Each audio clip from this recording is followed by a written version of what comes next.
just doubled up on crypto. I just doubled down on the new vest. Now my check looking like 2 checks.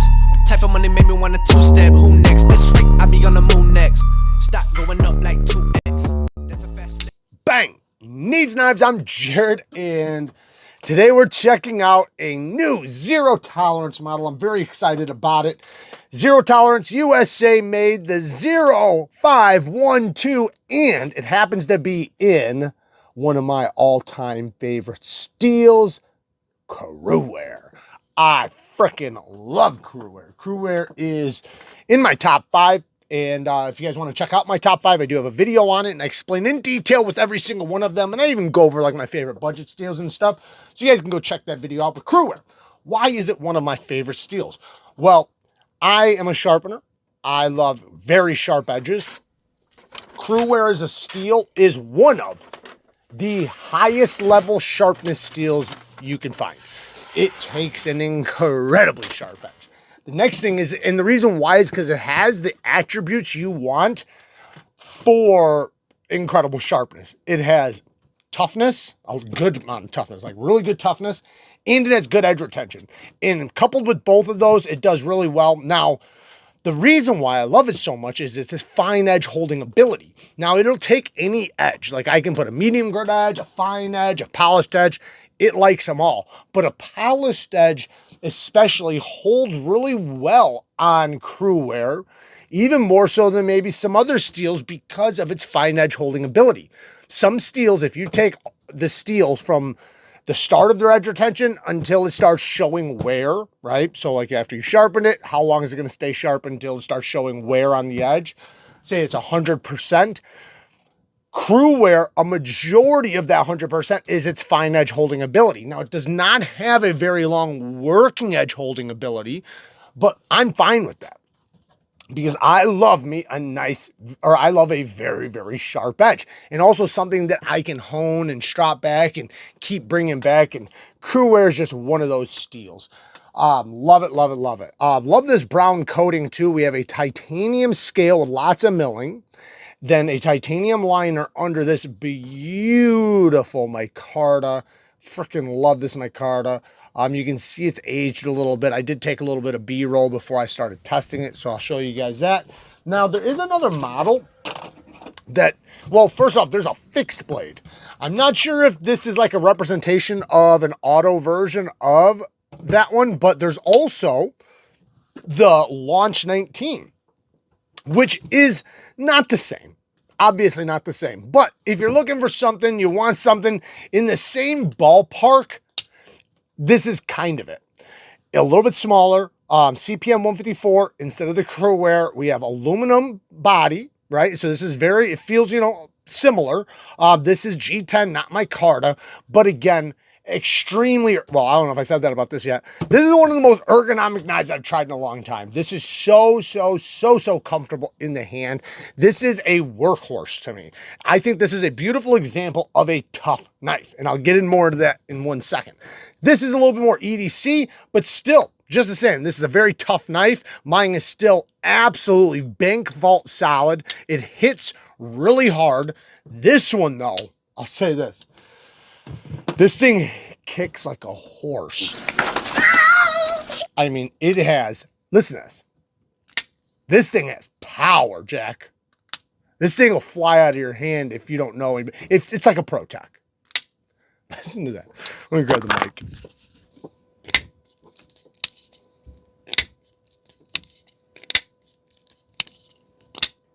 Yeah, it hits hard. It has recoil every time.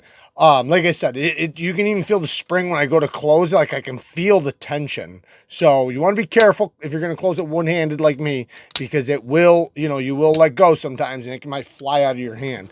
A lot of power. Perfectly centered. I've been testing mine, so I'm not sure if it still is. It's close enough. I've been testing the hell out of it. So, deep carry clip, not inset, but it does have flat screws and it works really well. And sometimes they come a little tight, but they break in pretty quickly. Once you start using them and you put them in your pocket, these become very, very good clips. They don't chew up your pockets or anything like that. Like I said, they can be tight from the start sometimes, but they break them pretty quickly. It's a steel pocket clip though. That's one thing that I wish was titanium, like the scales and like the liner, but it is what it is. Again, man, these ergos with the blade, they just complement each other so well. This is such a great user. Before we get into the using, what about it sharpening? How did the steel do? Because I love Cruwear, right? I freaking love Cruwear. But what about zero tolerances Cruwear? This is the factory edge before I sharpen it. Pay attention to it because I'm going to bring this back up after we start the edge. Simple trick to making sure you're making a nice flat bevel when you're sharpening and you're not convexing. One trick is, that I like to do sometimes, is use my thumb as a guide. So I'll pick one spot of the blade, wherever it's at, just make sure it's the same every time. Sometimes you want to mark it with a permanent marker. You can remove it with alcohol. But then pick a spot on your thumb, wherever that is, wherever the size of the bevel you want is going to be. The lower you go, the bigger the bevel. The higher you go, the smaller the bevel. So if you want your scratches to go to the top of the bevel, then just go a little bit lower. The middle of your thumb tends to be a pretty good angle with a lot of pocket knives. But anyways, once you have that spot on your thumb and the spot on the blade, you can set down, and now every time when you go and take a pass, when you lift up, I just got to set right back down. I'm right back in the same spot. Now another trick to add to that is to lock your wrist. As you're going across the stone, you're just moving your elbow. That's it. Go across the stone, lift elbow until you get to the tip. And then when I lift up now, all I got to do is just come back here and drop my elbow, and I'm still in the same spot. So like, even if I don't use my thumb, I can still do this because I'm locked in. My wrist is locked. I'm at that exact angle. So now I just have to manipulate my elbow. I lean in and out and lift my elbow to get to the tip, or drop my elbow to get back down to the heel. That way you can make a nice flat edge bevel because you're repeating the exact same angle over and over. Okay, here we're back at the factory edge. Now I'm going to show you what it looks like after you start sharpening. So here's what it looks like when you start sharpening. You can see our new scratch pattern is running at an angle instead of straight up and down, but you can still see the factory edge poking out because we only worked on it a little bit. So we want to continue holding the exact same edge angle until these scratches slowly make their way all the way down to the apex, covering up all the old scratches. All right, we are to a burr now. The scratch pattern is from the top of the bevel to the apex, from heel to tip, nice and consistent. This bevel's very flat. This stuff feels very good on the stone. It feels like it's heat treated well. I'm very, very happy with it. You know, I can feel the way the steel cuts from the edge, how easy it is to make a flat bevel. All those things are very good indicators that it's got a good heat treatment, because what'll happen otherwise is it'll feel a little bit more mushier, and it won't be as easy to get this flat of a bevel. Number two, it doesn't cut as clean. Like we said, it kind of feels more like you're pushing material more than cutting it. I like to give this reference. It's kind of like sharpening a crayon versus sharpening a stick. A stick's going to be easier to sharpen and is going to get much sharper. By the way, we're using Atoma diamond plates, and if you want to get some Atoma diamond plates, check out Neve Knife Co. We have replacement sheets and the actual plates, so you don't have to buy 4 plates. If you want to get the whole set, buy 2 plates and then buy 2 replacement sheets of the other grit that you want to have, and you just stick them to the back. That way you can save yourself some money, because there's 4 grit progressions all together with these particular stones. If you just want to get 3, you know, I would say get 2 plates and still just get a replacement sheet, because the replacement sheet, it just glues right on the back. Like you see this one, I got it double-sided. It didn't come double-sided. There's thin layers of sheets on here. So you can peel them off and replace them. So when one wears out, you never have to buy the plate again. You just buy the sheets. We got them on the site, Neve Knife Co. Check out the link in the description. Now switching from the 140 to the 400 Atoma.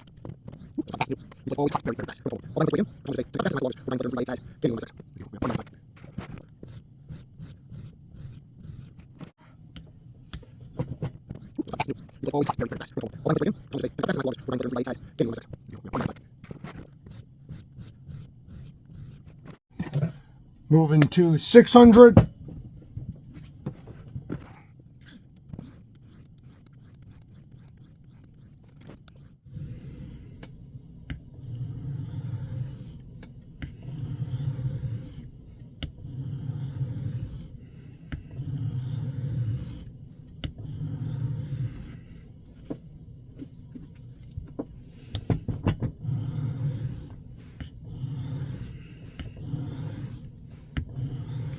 So now I'm on the Neve, and this is basically a 1200, and then right after this I'll move to a 3000. I know I just came off of a 1200 Atoma, but this 1200 is a bit finer, so it'll just refine it just a little bit more before I hit my 3000 and then the 5000.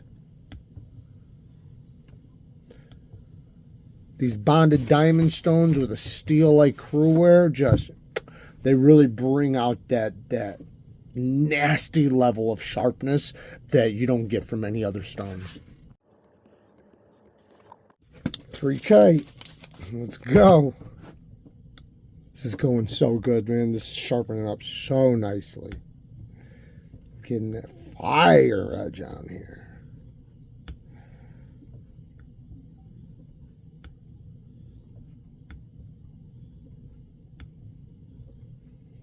Gotta love a nice bonded diamond stone.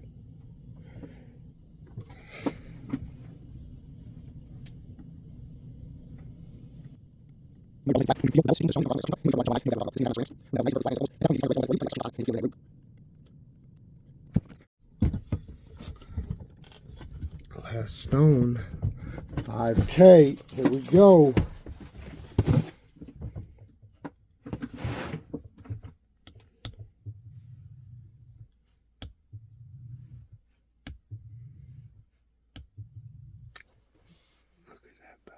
Look at that. Isn't that just gorgeous?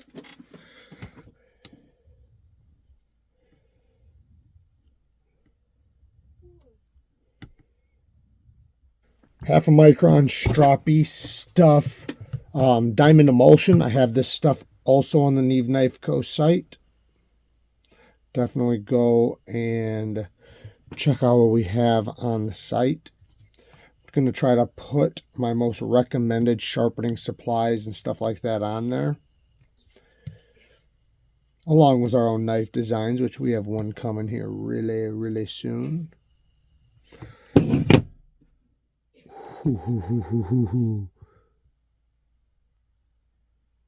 Look at that. That's going to be nasty. So there is the mirror edge. I know it doesn't look like a mirror edge under the microscope, but like I always say, even with the polished edge, there's still a sawtooth there.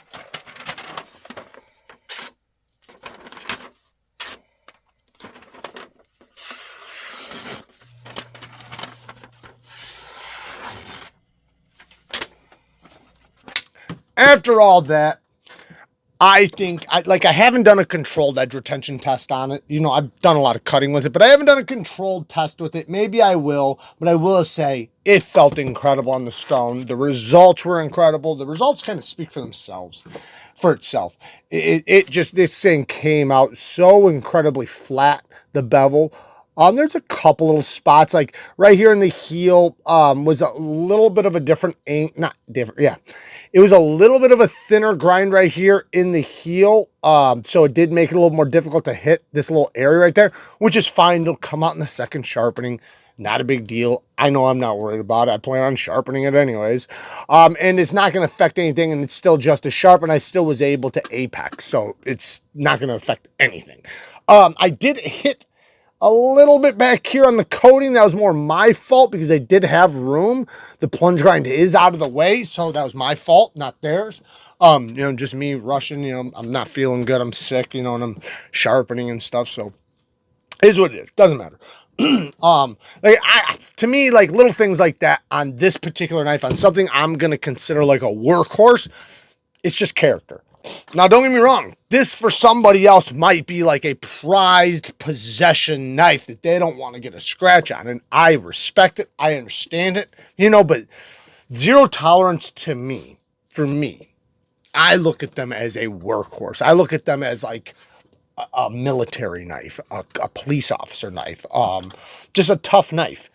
And this is a good example of EDC meets hard use. No, I'm not saying you're going to go and chop down trees with it. I'm not saying that.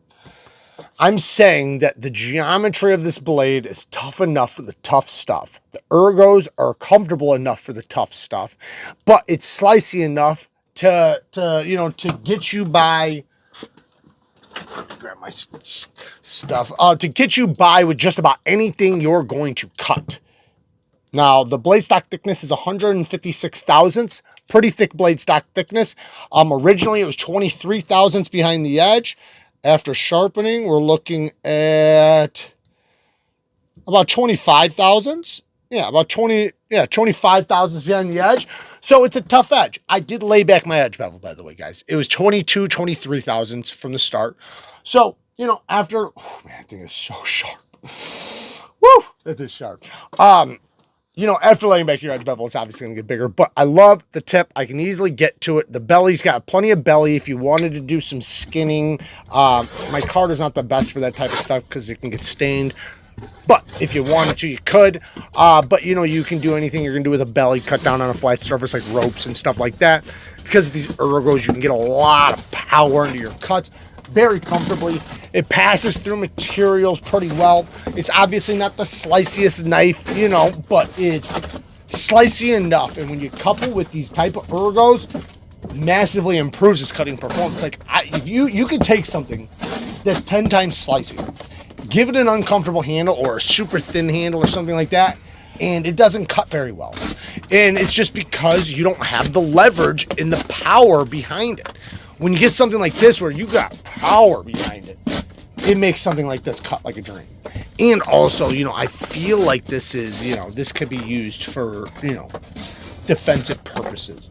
The auto, like I said, very powerful and rock solid lock. Now, I have had a couple times where I felt like a little smidgen of up and down, but then all I do is I keep doing it and it goes away.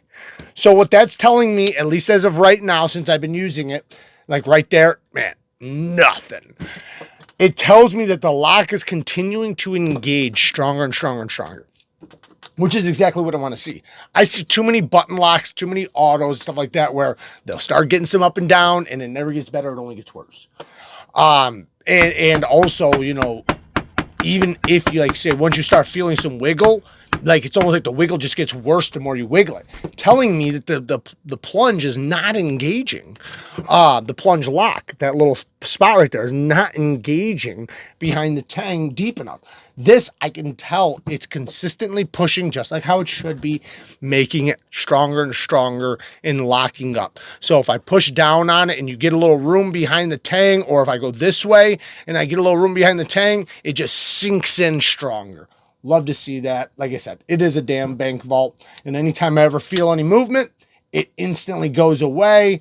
Once, you know, I just move the blade a little bit, you know, give it a little, you know, move it on, then you'll feel that thing engage right in. Love to feel that. That just tells me it's going to be reliable. It does have a captured pivot on this side, so you can just take out that screw. You don't have to worry about spinning on this side. It does kind of have the chalky feel a little bit. I don't mind that. I think Kara might be annoyed by it. I don't know, because some Kershaws Kara doesn't mind. All in all, I love this thing. I think this thing's awesome. Cuts like a beast. Reversible deep carry clip. My nitpicks and negatives. Let's go through that really quick, because I do, I always got some nitpicks. Always got some nitpicks and negatives. One is, and this is the biggest negative of it all, and it's actually pretty serious. They haven't done a manual version yet. I'm kind of insulted. So I would love to see Zero Tolerance make a manual version of this model. They got I think it's a fixed blade version. It's like a fixed blade version. Maybe it's not, the same, but, manual version of this would be pretty cool too. Luckily we did see them do the Iridium USA made. Now, I'm going to put this in a separate video because, I think it deserves its own video. But this is a model that is originally a manual model. I wish they would have done it USA made manual. Of course I do.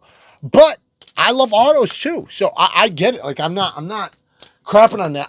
I love, because they have so many autos right now, and I know it's their thing, and they're doing such a good job with them. Like, I'm not trying to crap on their autos. I love their autos. I'm probably one of the most #1 person to recommend their models, because when people ask me, what's the best USA made knife you can get on a budget? I always point towards Kershaw. I say Kershaw is your starting point. That's where you go.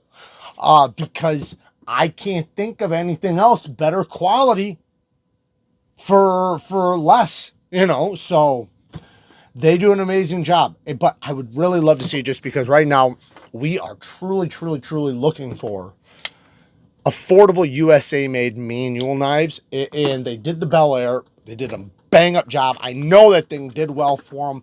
So I imagine they're going to continue doing stuff like that. ZT, same thing. Let's see some manual knives, because this thing is sick. So I would love to have the manual and the auto, hell, and the fixed blade version of this model. So what are some actual nitpicks and negatives in reality? The reality is T6 hardware. I don't like T6s. I know this is, yeah, that's a T, I think that's a T8. Maybe is that a T6? Small hardware. I don't like small hardware. I want to see big T8 hardware. At least this is a T8, I think. I think this is a T6. These are T6. That's T8. And then that looks like a T8. So T8 all the way around the board. It's just they're more durable, less likely to strip, and T6s tend to strip out pretty easily. Next thing is the clip could have been inset. That's one thing. They have it reversible. They could have made a little indent in here, or just left this the way it was and only did it on this side for the right-handed people. That would have been really cool. I would have liked to have seen that. Other than that, the only other thing I can really say, and this isn't me, like, I guess this isn't even a thing. I don't care. But, like I said, the grind was a little bit different back here in the heel a little bit. You rarely see an edge that's perfect. So, it just is what it is. It just takes a sharpening or two, and it'll become the way you want. Originally from the factory, it's sharpened on a belt. It's ground on a belt. So then when you get a perfectly flat stone, you're going to be able to see imperfections from something that was done by a belt. Not a big deal. It's just the way things work. But shout out to ZT, man. They did a kick-ass job. I'm very happy with it. I really have no real negatives, man. Anything I'm coming up with, I am trying my damnedest to pull out to complain about, because I really like this guy. I like seeing ZT doing some stuff, not to start anything or to create any drama, because I know a lot of people I've heard this rhetoric since I even started the community years ago, like, they were wanting ZT to bring back their big and beefy and big like a tank, built like a tank type of knives. And at the time, sorry. When I first joined, it wasn't that. When I first joined, it was, we want to see ZT do more EDC friendly knives. Well, then they did. And then I heard people screaming, why aren't you doing your built like a tank anymore? And it was like, we want to see that. And I seen this thing where it's like, guys, you know, it's like they can't win, you know, it's like, but I seen them kind of take a break for a little bit. What it seemed, I know they still were putting out models. I'm not saying they took like a complete break. They obviously are still putting out models. But for whatever reason, it seemed like they kicked their feet up a little bit. And maybe that's not true. Maybe they just had a lot of things going on behind the scenes. I don't know. But I hope this is a sign for 2025 that we're going to see even more amazing stuff, or at least be prepared for next year's amazing stuff. I don't know. As I don't know what this year has to bring from ZT or Kershaw, but I really, really, truly am rooting for them. And I love when I can see USA-made companies just kicking ass. This is a badass knife. So work hard, stay tough. Until next time, peace.